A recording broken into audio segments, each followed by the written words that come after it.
Naila.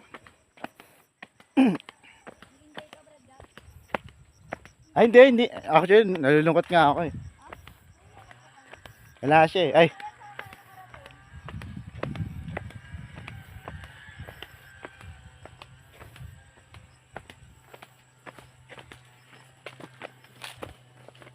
Ito pala pwede pag-listen po ito na maraming camera.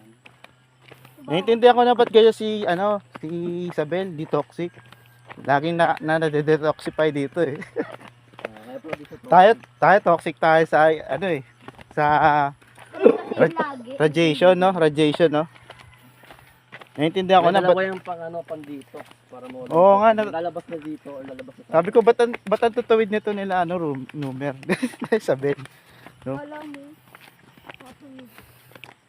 Ayan ang cute dilaw. Parang lahat naman.